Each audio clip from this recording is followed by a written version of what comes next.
ku soo dhawaada barnaamijkan oo ah barnaamij gaara oo idinka imanaya magaalada Garowe ee magaalo madaxda gobolka Nugaal ee Puntland.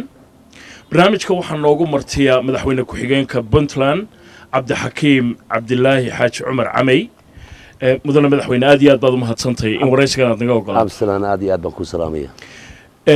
waxa weeye 20ka bisha May sanadka 2017 su-aasha ugu horreysan ku weydiinaya waxa weeye abaarihii baahsanaaye guud ahaan ka dhacay geeska Afrika meelaha sida baan ay u taabteen Puntland baa ka mid ahayd roobabkii imika way da'een xaaladda dadku saytay absalaan marka ugu horeysa waxaan ku faraxsanahay maanta in badan ma radio iyo Universal TV iyo media ka maqli jiray inaan maanta si toos ah aynu isu ag fadhino is arkayno waan salaamayaa bahda Universal shaqaalaha iyo guud ahaan abaartan absalaan oo saad la socotaan waxay ahayd runtii abaartii ugu xumayd abid Soomaaliya soo marta markii aanu la sheekaysanay dadkii waaweynaa 85 jir 90 jir wuxuu noloshayda runtii abaar ka ba'an maan arag waxaana markii aanu sababta weydiinay waxay yiraahdeen abaarihii hore meel loo yar baxsado mar ma wada qaban jirin oo wax yaani guud waxa ma ahayn marba gobol iyo marba aag yumbe qaban jirtay laakiin tan waxay ahayd magac bay qaadatay leeyahay sima waxay noqotay meel kasta oo dalka kamida inay runtii saameysay dad iyo xoolaba si qalafsan oo baahsan oo adag runtii ay u saameysay alxamdulilaahi rabbil caalamiin roobkii waa daay in kasta oo uusan wali boqolkiiba boqol roobku ahayn oo dhul badan oo abaar ah ay wali jiraan haddana waxaan rajaynaynaa inay noqoto ilaahay lagama qusto raxmadiisa in ilaahay siiyo arrimaha kale imika Puntland ka taagan waxa kamida dagaalka muddada ka socday galgala ee kula jirteen qoliyaha alqaacida sheegtay dhawaanna kooxo kale oo ay isku mabda iyo fikrada yihiin qoladaas ayaa iyaguna qandala qabsaday halkaba arrintaasi maraysaa imika runtii absalaan hadda oo maanta oo bishu ay 20 tahay waxaa dhacday 20 alqaacida oo ka soo goostay qandala in ay markii la ogaaday inay goosanayaan oo soo carareen in ay ka daba yimaadeen halka waxaa lagu dilay 5 warkii ugu dambeeyay intii kalena waa ay soo gashay runtii ma aanan lahayn xiriir dheeraad ah oo communication nalama sameeyeen laakiin waxay noo soo mareen dhinac kale dad koonfur galbeed iyo xaggaas ay soo mareen ciidamada nabad sugidda ee PSF-ta iyo madaxtooyada yaa u tagay soo qabtay dagaalkaasi wali waa socda absalaan meeshu waa meel very strategic ah yaani waa bar qofka bini aadamka aadan arkayn kana saari karin xitaa hadii galgalaad ka hadlaysaa miya labada meelood waa isku land formation koodu waa isku dhow yihiin galgala iyo qandala buurahaas ay galeen way adag tahay runtii lugna laguma helo oo dhir bay leedahay muxuu ahaa godna way gelayaan xitaa hadii xagga sare laga duqeeyo lagama saari karo waa meel strategic ah waa meel la yaqaano waa meel yaani runtii ay adag tahay in lagu dhifid gareeyo hase ahaatee qoladan qaacida wararka kulli imika aanu helayno waxa weeyaan ama aanu ka helay source-ka sirdoonka ama aanu ka helay kuwan maanta oo bisha 20 tahay la qabtay yaani inaanay hayn dad haatan xoog iyo awood meesha ku jooga niman dhuumaaleysanayo tuuga inay yihiin oo dad tuugna waxay la tahay bas baad soo wada raacaysaan jeebku ku siibaya marka inuu qof toogto iyo inuu meel wax dhiga mooyaan nin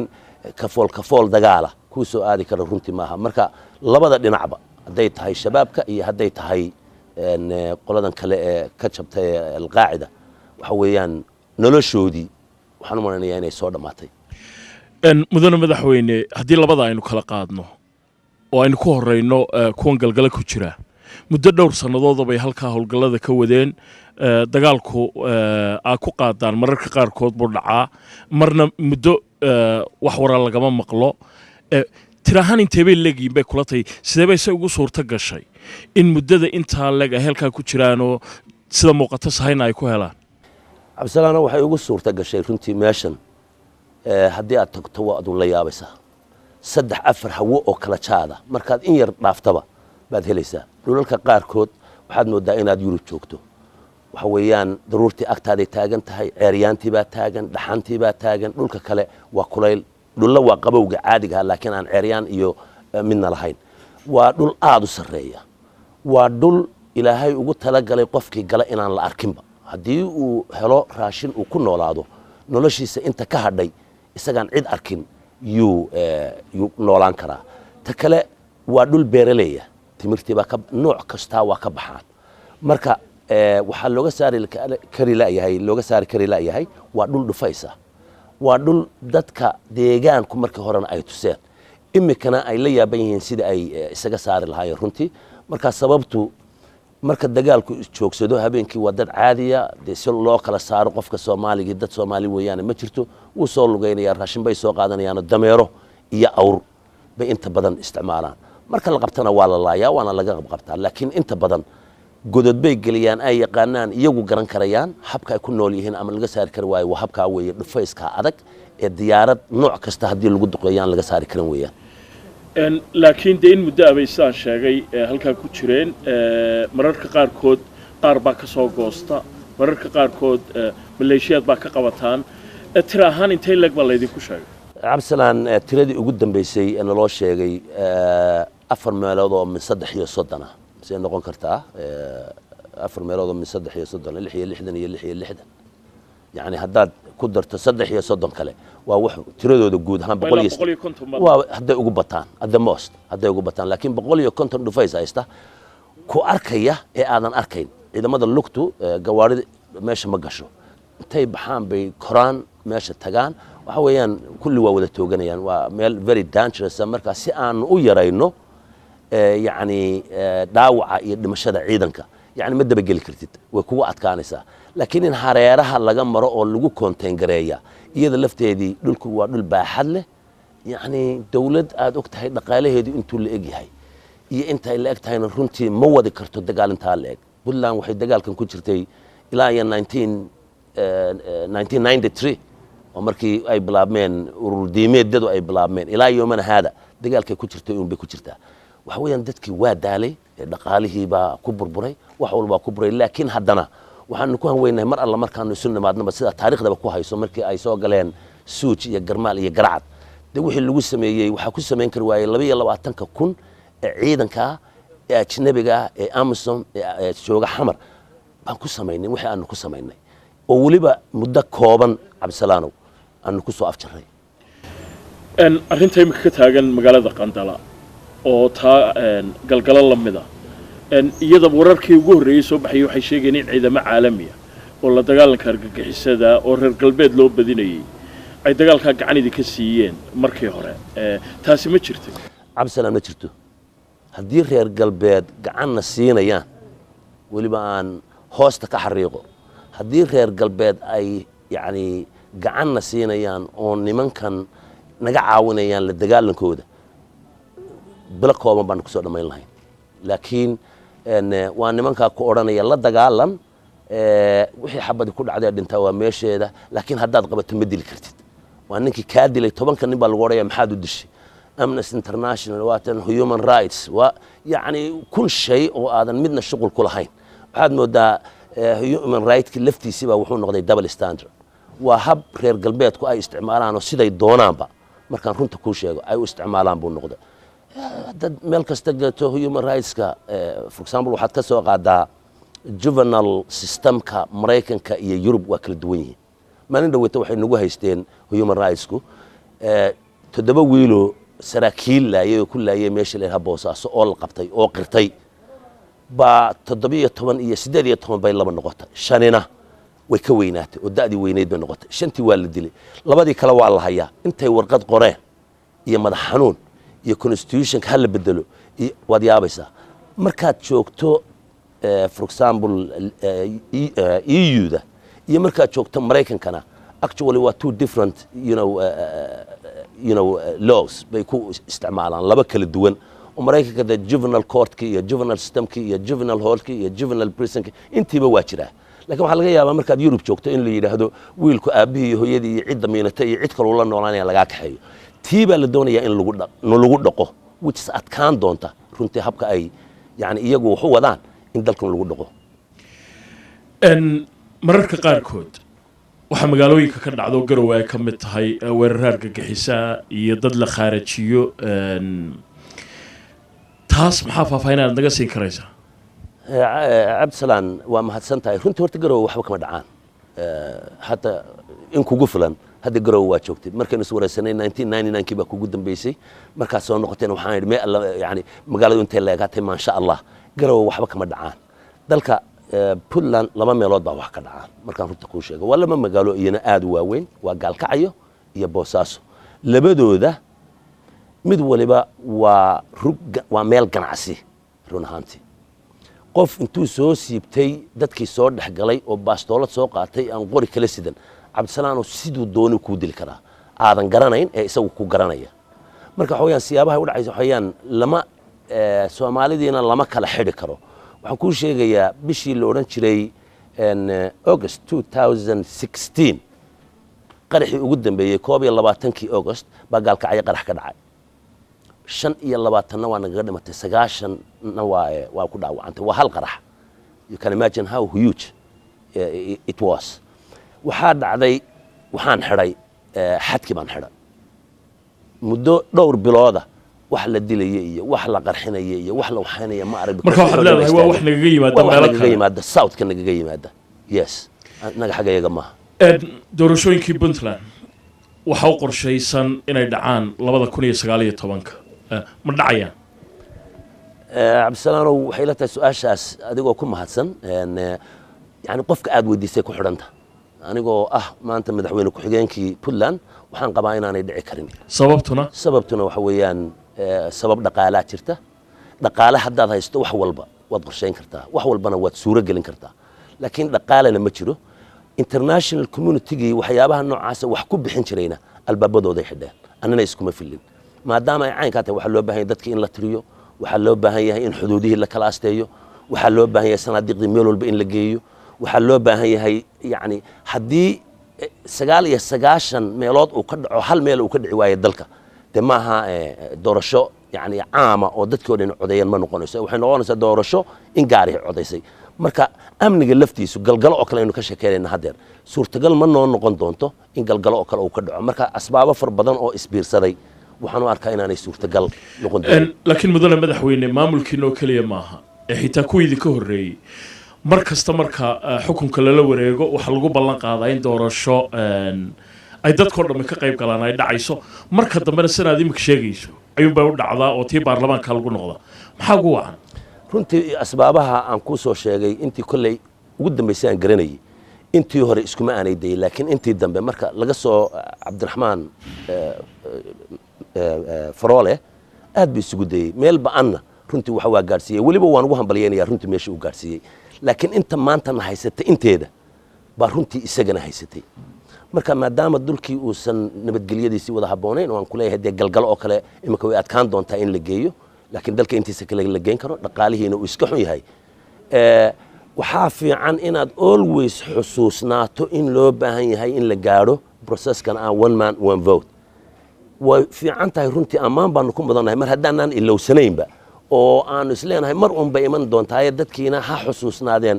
muxuu ahaa siyaasiyiintuna had iyo jeer yani afka yaanay ka qaadina cararka yaanay ka qaadina la soo celceliyo waxaan hubaa inay dhici doonto dhaqso marka aynu madaxweyne ka tagno sababaha kale ta dhaqaalaha aad afka ku dhufatay dad fara badan waxay qabaan xogogaale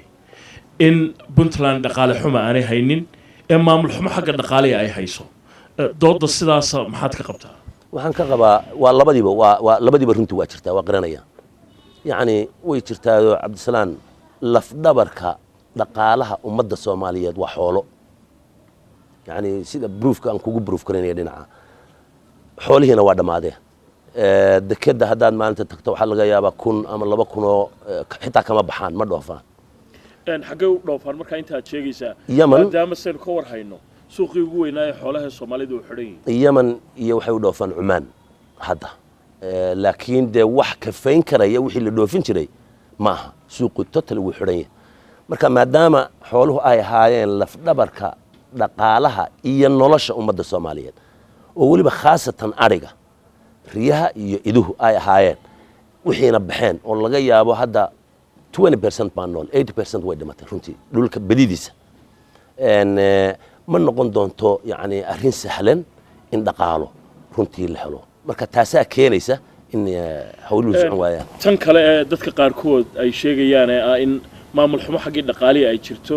haddaan mar kale kuugu celiyo laakiin dhaqaale xumo aanay jirin taa maxaad ka leedahay runtii labaduba waa jirtaa sidaan kuu sheegay taa waxaan ka leeyahay yes waan garanaynaa waxa weeyaan dadku wax badan baa la luuskareeyaa annagu ma nihin database iyo systemkan modern systemka ee wax lagu sheegareeya ma lihin meel kastaba askari ma taagi karno way jirtaa maamul xumo runtii jirtaa markaan runta kuu sheego dhaliilaha kale dhinaca maamulka ee la idiin soo jeedinayo waxaa ka mid a in ay idiin suurtogeli weyday ilaa imika oo puntland 20 jir ay ku dhowdahay in hay-adihii dawliga ahaa la xoojiyo la tayeeyo oo si habboon ay u shaqeeyaan cabdisalaana waxa weeyaan runtii dee waa un war baan u malaynayaa 2-3 cishaad nala joogtay badibana waxaan u malaynayaa jimcana wuu ku jiray weliba aan dawladdu shaqaynayn waan ku ogaaya waqtina ma haysid haddaad rabto waan ku geyn lahayn hay-adaha dawladda waxa weeyaan hay-adaha dawladdu exactly sidii dawladnimadiiba u shaqeeyaan waxaanu tababaraa south west administration waxaanu tababaraa oo nooga yimaada muxuu ahaa jubbaland baa nooga yimaada waxaan rajaynaynaa in hirshabeelle iyo galmudugna ay noo yimaadaan haddii aanay tababar wanaagsan iyo capacity building aanay haynin suurtagal may noqoteen runtii wax naga dhimani waa jiraan laakiin waxaan kuu hubaa qaabkii dawladnimo oo weliba very strong adag inaanu meesha ku hayno mudane madaxweyne waxaad sheegtay in aad tababartaan maamul goboleedyada kale ee Soomaaliya laakiin kuwa idinku xigo galmuduga muddo imika dhowr bilood laga joogo dagaalla idin dhex marayay murankiinu ma dhammaado imika xidhiidhkiinu siduu yahay runtii wuu wacan yahay waxa weeyaan 2 usbuuc ka hor wasiirka qorsheynta miyaha wasiirro ay leeyihiin baa joogay meesha waxa weeyaan waana dhacdaa marmarna waa la isqabtaa ummadda Soomaaliyeed dhaqankeedana waa taqaanaa iyadoo dhuunta la isku dhufanayo maanta yaa berri gacmaha la is haystaa yani waa ummad yani wax saamixi karta waxaanan qabaa hadda maamulkan cusub ee Axmed Diiriye muxuu ahaa geelle inuu wax badan ka bedeli doono xaaf in wax badan ka bedeli doono anigoo runtii ugu hambaliyay qudbadiisii markii ugu horeysay uu jeediyay oo uu ku baaqay nabadgelyo una arka in wax weyn oo la isku hayaaba runtii aanay jirin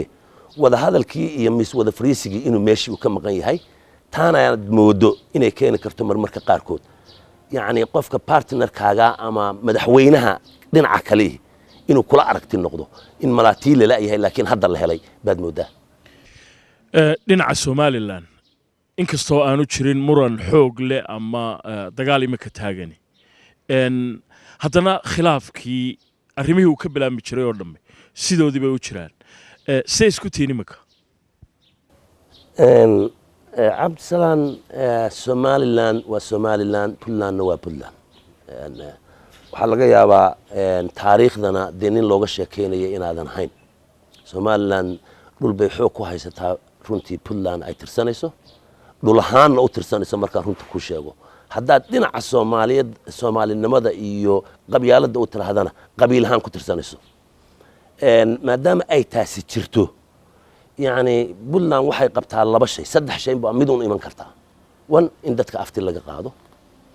inay ka baxdo iyadana aftiba laga qaadin iyo lagu dagaalamo Puntland iyadu mar walba dagaalku wuxuu noqonayaa last option marka xal kale la waayo yuu noqonayaa laakiin waxaan jecelahay international community-ga iyo muxuu ahaa Somaliland iyo Puntland isku aragti inay ka noqdaan hawshan si ummad bad qabta iyana ay uga tagaan annana ugu tagno marka hawayaan hawsha kaliya haysataa waa taas wax kale oo dhibi oo taagan ma jiro haba yaraatee laakiin mudane madaxweyne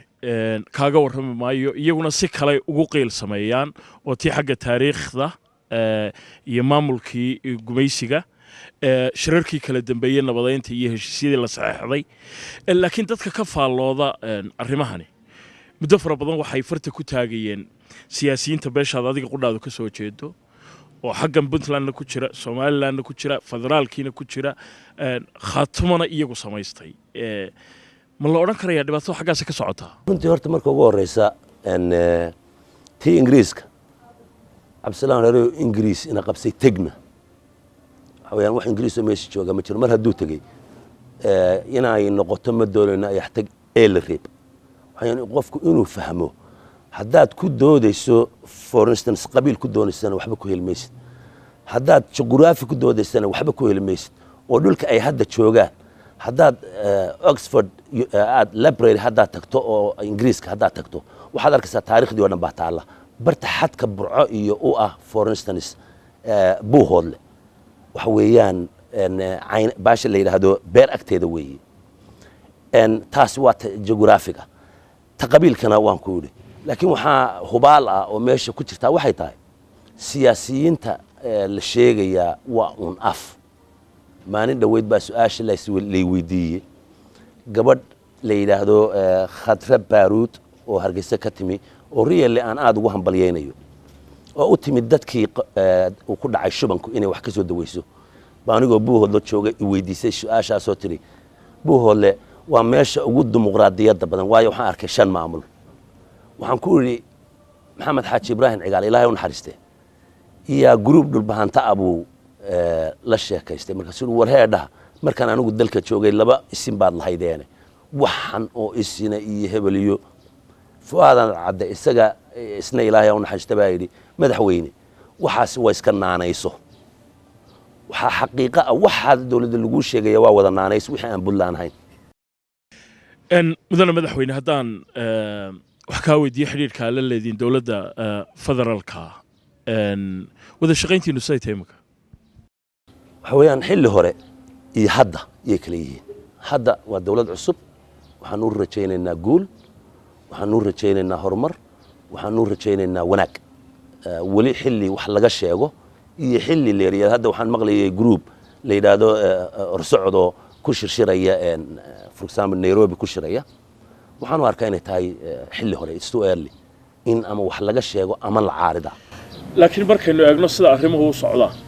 guud ahaanba Soomaaliya gaar ahaanna xidhiidhka Puntland iyo dowladda federaalka hadday noqoto tan imika iyo hadday noqoto kuwii ka horreeyayba miyay jiraan wax macno leh oo la sheego idinka dhexeeyo wada shaqaynaya runtii waa jiraan waxaa ka mida wax allaale iyo shirarka for example internationalka ama shirarka inter ministerialka ama wax kasta oo laga wada hadlayo wax ka qayb galaa waa tagnaa tashirarku way jirtaa maamulada kaleba sidaa Puntland u tagto ayay u tagaan laakiin markay wada shaqayn timaado dastuurka federaalku maamul goboleedyada waajibaad buu saarayaa iyo waxyaabo laga doonayo sidoo kale dowladda federaalkaana waxyaabo waxa jira uu farayo wax wada shaqaynoo sidaas oo nolol maalmeedkii haba yaraatee ma jirto Soomaaliya runtii waxaan qirayaa wali inay adag tahay waxyaabaha yaryar ee keena marmarka qaarkood in la isku dhacana kelmadda hadda cabdisalaan oo aad sheegtay baa ka mid ah wax badan oo aan dhammaystirayn baa jira constitutionka laftiisii baad moodaa weli inuu qabi qoraal yahay waa la meel mariyay Soomaha waa la ansixiyay la ansixiyay laakiin wali ma dhamaystir hadda dawladdan u ballansan tahay inay dhamaystirto ma dhama aragtidaada marka la ansixiyo waxaan dhamaystirnay marka hore waxba qaldanaa Soomaa absolutely waxba qaldanaa mar walba waxaad moodaysay in la doonayay xilliga ay western countries ku dhigtay dawladaha reer galbeed ku dhigteen iyo baahida Soomaaliya ka jirta marnaba isma iman mar walba waa kala taganaayeen waa la briskraynayay waa la bishkraynayay inay waxaan oo dhani ay mar wada dhamaadaan tii ingiriisku oran jiray more haste less speed haddaad degdegto qalad baad samaynaysaa qaladkii un baa la sameeyey laakiin wax la adiga aragtidaada haddaan ku weydiiyo Soomaaliya inteeda kale waxa qabtaa in Somaliland goosatay laakiin dadka arrimaha Soomaalida u kuurgalaa waxay tilmaamaan in Puntland ay goosatay oo Jubaland ay goosatay oo koonfur galbeed ay goosatay oo saa lagu kala dhaqaaqay markaad xaqiiqada eegto adiga taasi see kugu muuqataa wax ka jira ma jira cid goosatay ma jirto anaa kule madaxweyne ku-xigeenkii Puntland baana waxaanu nahay state kamida dowladda federaalka waan garanayna laakiin de magac ahaan baad uga mid tihiin Soomaaliya sida markaynu magac ahaan iyo dawlad ahaan iyo ficil ahaan intaba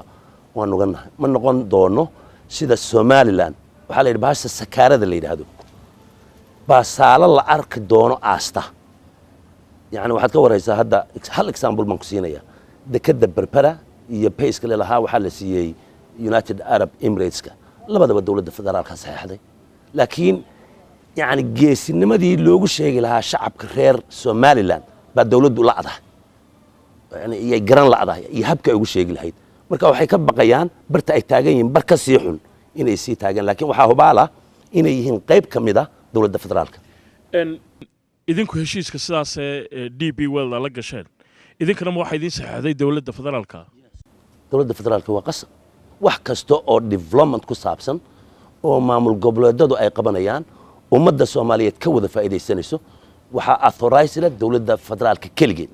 cid kale waa laba qaybood wixii dawladda ay ku sameynayso wayna dawladda federaalka ka heshaa wixii private